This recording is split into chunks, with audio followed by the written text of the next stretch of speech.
విజయవాడ మామూలుగా వరదలు రావడం రోజుల తరబడి ఉన్నటువంటి రోజులని అది కృష్ణానదికి సంబంధించి ఉన్నాయి. కృష్ణలంక ఆ ప్రాంతాలు నీళ్లలో 4-5 రోజులు నానినటువంటి సందర్భాలు అనేకం ఉన్నాయి.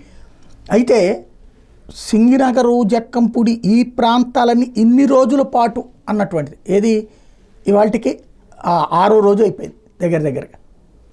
ఇంకా వరద కొనసాగుతూనే ఉంది. ఇంకొక 4 రోజులు అని చెప్తున్నారు. ఎందుకంటే పైన గండి పూడాల ఈ అక్కడ బుడమేరు దగ్గర నుంచి ఈ మధ్యలో ఉన్నటువంటి వాటర్ కిందకి దిగాలి. ఇదంతా అవడానికి 2 రోజులు పడుతుందా 3 రోజులు పడుతుందా అనేటువంటి చూడాలి. ఇవాళ ఆర్మీ రంగంలోకి దిగింది కాబట్టి వాళ్ళు అది పూడిస్తే చాలా వరకు కంట్రోల్ అవుతుంది. లేకపోతే నిన్న ఏం లేదు అన్నారు, తీరా చూస్తే వాటర్ పొద్దునకి వచ్చేటప్పటికి పెరిగింది. సమస్య ఏంటంటే వాస్తవంగా స్పష్టతని ఇవ్వకపోవడం.